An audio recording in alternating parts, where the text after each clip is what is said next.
Menino picado por cobra na em Brasília deixa Butantan sem soro, free handling, criação de animais ilegais. Nossa, fui bombardeado por isso essa semana. Acho que todo mundo que, que não está dentro de uma caverna foi.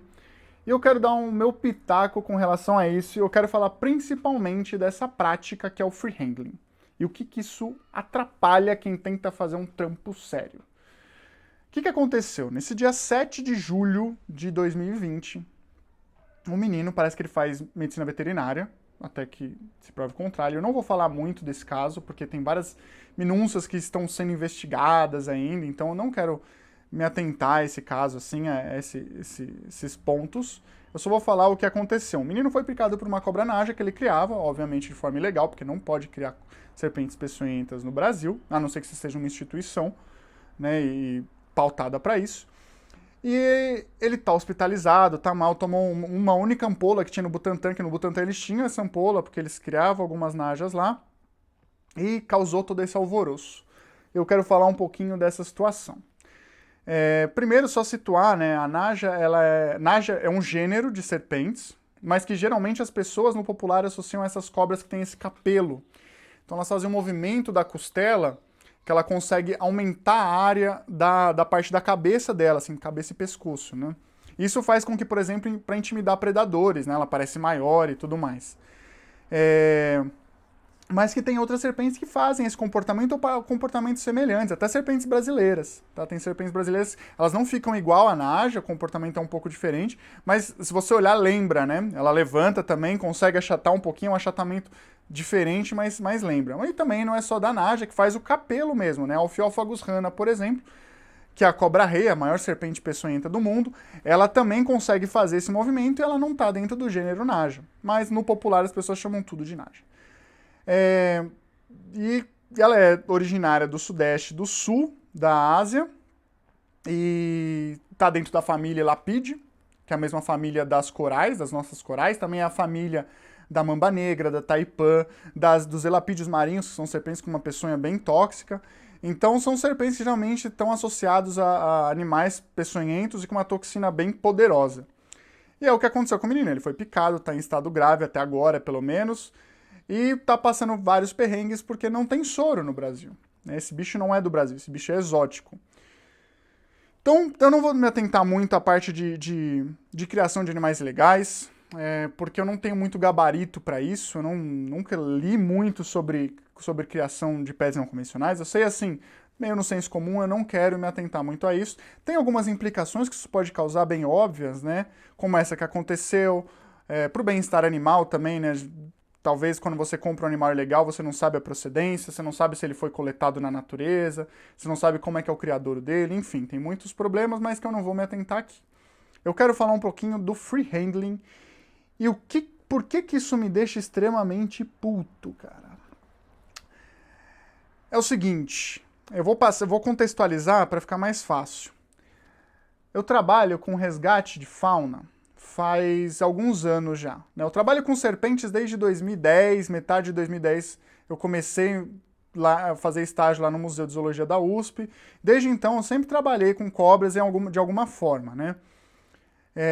Então já tem um tempo que eu convivo com pessoas que trabalham com cobra, tento conscientizar as pessoas com relação a desmistificar esse bicho, que é muito difícil, que as cobras elas são um dos animais mais mal falados no popular que a gente tem. Então, eu trabalhando com resgate de fauna, acho que foi o momento que eu mais tive contato com essa ideia de conscientização ambiental, né? Principalmente com relação às serpentes, porque é a área também que eu sinto mais à vontade, me sinto mais à vontade para falar e tudo mais, né? E no resgate de fauna, para quem não sabe o que é resgate de fauna, quando você vai ter uma obra, né, seja uma hidrelétrica, qualquer obra grande, você geralmente tem que suprimir a vegetação, que é um nome pomposo para desmatamento de forma legal. Então você derruba as árvores, você passa com trator, etc, e aparecem vários bichos. Então você vai lá resgatar, realocar alguns, afugentar outros, alguns você leva para o veterinário quando estão machucados, e outros você, se ele vir a óbito, você pode levar para o museu, por exemplo, para fazer pesquisa com esse animal, ver o que ele come, ver a época reprodutiva, enfim, uma infinidade de benefícios para a ciência nesse caso. E no decorrer do trabalho, eu converso bastante com pessoas do campo, que são pessoas que têm contato com serpentes todos os dias, praticamente. Todos os dias não, né? Porque não é sempre que ela vê. Mas durante a vida dela, ela viu diversas vezes as serpentes. Já matou um monte na maioria dos casos. Então, e tem muitas lendas, tem muitos mitos envolvidos nesse meio termo. Então, o que eu faço? Geralmente, né, eu converso muito com essas pessoas, de uma maneira bem leve, porque a pessoa não é culpada da falta de informação. Ela não é culpada da informação não chegar a ela. Ela mata a cobra porque ela acha que ela está fazendo certo fazendo isso. Né? Então você vai lá, explica. Explica primeiro, muitos não sabem qual que é o papel da serpente, então você explica a parte ecológica. Muitos têm muitas lendas, então você desmistifica essas lendas, você tira essas lendas, né? Fala, ó, cobra não bebe leite, que é uma lenda bem comum, por causa disso, daquilo. A cobra não corre atrás, por causa disso, daquilo. Enfim, você fala, você vai explicando ponto a ponto e vai criando essa consciência ecológica nessa pessoa. Isso demora muito, é um trabalho de formiguinha, é um trabalho que exige muita dedicação, exige muito esforço, você tem que ter um pouco do sangue de barata, né? Você tem que... Às vezes você trabalha, você conversa e a pessoa fala, não, vou matar mesmo. Então você tem que respirar, continuar, e sempre você consegue atingir, você consegue ter um resultado bacana. Isso é muito legal, porque o resultado acontece. Então você vê, você tem lá um grupo de 20 pessoas, você vai ter lá uma meia dúzia que vai se conscientizar, vai te mandar foto de cobra quando achar, falar, olha, achei essa cobra, soltei ela no meio do mato. Ah, apareceu essa jararaca em casa, eu varri ela com a vassoura pra longe. E aí você fala, putz, que legal. E olha, é um trabalho até para serpentes mais benéfico do que o resgate de fauna em si. Porque se você consegue fazer com que a pessoa se conscientize a não matar mais cobras como matava antes, quantas serpentes você salvou ao longo da vida dessa pessoa? Além de criar multiplicadores, porque essa pessoa vai ensinar para o filho, vai ensinar para o amigo e assim vai. Bom, contextualizado isso, né? Isso é um dos trabalhos que eu mais gosto de fazer, de conscientização. Faço sempre que dá eu faço. Contextualizado, eu entro nas redes sociais e vejo pessoas que se dizem amantes de animais, eu realmente acredito que elas gostam dos animais, né? Eu gosto muito de serpente, não sei o quê. Mas o cara, como o caso desse, né? Vamos pegar esse caso como exemplo, né? Como principal exemplo, pegava a naja dele na mão, né? É o famoso free handling. Free handling é pegar esses animais peçonhentos com a mão, é uma prática que virou modinha. Então ele pega o bicho com a mão, sem auxílio de gancho, de pinção, que são os equipamentos de contenção utilizados para manusear esses animais. Então ele pega o animal na mão simplesmente porque ele gosta. E aí quando eu via isso, a princípio, eu falava, não, tá bom, mas se ele quer fazer... Mas aí uma coisa sempre martelou na minha cabeça. Um dia vai ter um acidente e todos os holofotes vão para cima da serpente. E todos os holofotes vão para cima do animal. Se sempre é assim, infelizmente. Apesar de ter muita gente, né, que não pensa dessa forma, muitas pessoas pensam. O povão, a grande massa, pensa assim. Isso é muito complicado, porque por causa de um erro de uma pessoa que se dizia amante de animais, e um erro que facilmente poderia ser evitado, acontece um cenário como esse. E todo o trabalho que muitas vezes pessoas que se dedicam a fazer conscientização, a desmistificar esses bichos, vai pro ralo.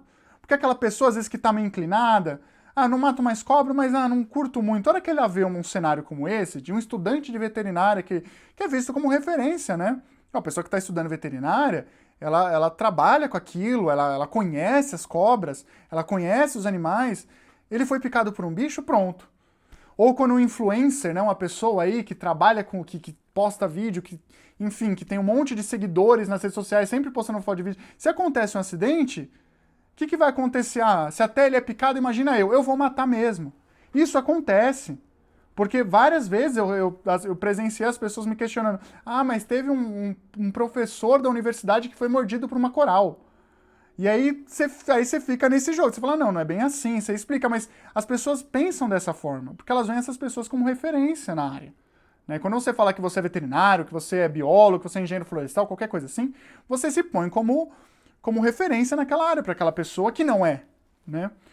Então, acaba sendo uma hipocrisia gigantesca você virar e falar que se preocupa com a fauna, que se preocupa com os animais, que gosta desses bichos, botar esse prazer pontual, esse prazerzinho de pegar o bicho na mão, óbvio, todo mundo que gosta dos animais quer pegar ele na mão. Eu queria pegar uma cascavel na mão, assim, pegar uma jararaca, pegar uma naja, mas eu não vou fazer isso. Porque eu não vou colocar o meu prazer... Ih, tô batendo na lapela. Eu não vou botar o meu prazer na frente daquilo que eu acredito, na frente daquilo que eu luto. E é por isso que agora eu não vou ter mais essa postura passiva de, tá, tudo bem, ele quer fazer, deixa ele se acontecer algo. Porque não é com ele. Né? E eu criei uma analogia para tentar ficar mais claro. Como toda analogia, ela está fadada a inúmeros erros pontuais, tá? Mas assim, eu penso da seguinte forma. Pensa que você é uma pessoa totalmente a favor do porte de arma. Você gosta muito de arma, você é um aficionado por esses equipamentos. Não estou falando que eu sou, tá? Só estou dando um exemplo. Você é totalmente a favor que as pessoas usem armas, você acha que todo mundo tem que ter o direito, e você gosta disso, e quer ter suas armas lá, legalmente e tudo mais. E aí você posta um vídeo na internet brincando de roleta russa. E aí você consegue entender a hipocrisia nessa jogada? Que mesmo que você diga para as pessoas, olha, não façam isso em casa, você como referência...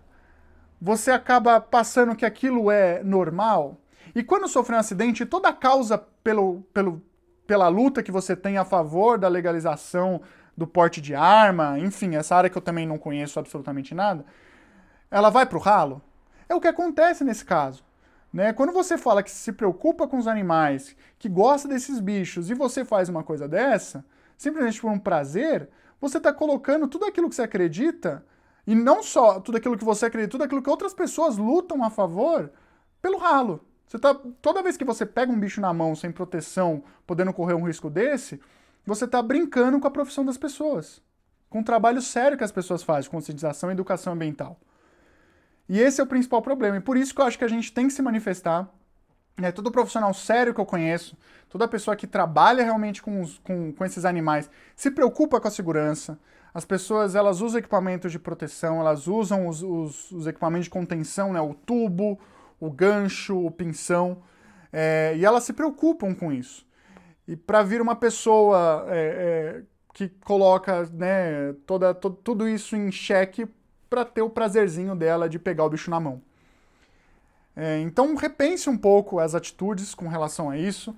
Eu acho que nunca é tarde demais para a gente olhar e falar, tá, fazia cagada, e não vou mais fazer. Porque, cara, você está colocando tudo em xeque quando você brinca com uma serpente peçonhenta. Né? O animal, assim como qualquer outro, ele tem um comportamento. Ele pode acordar num dia mais estressado, ele pode ver sua mão como uma presa, porque às vezes você, não sei, passou a mão num lugar onde tinha passado um rato, qualquer coisa, e te morder, e basta uma mordida. Não precisa ser duas. Não precisa ser a primeira vez, você, opa, quase, agora não faço mais. Não, na primeira já pode acontecer como aconteceu com o menino. Tá? Então era isso que eu tinha pra falar, vai ser o vídeo inteiro mesmo, não vou cortar, não vou fazer nada, pra vocês verem a minha linha de raciocínio, eu também nem sei editar. E se tiver um próximo vídeo, um beijo até o próximo vídeo, se não é isso aí. Beijo no coração de vocês.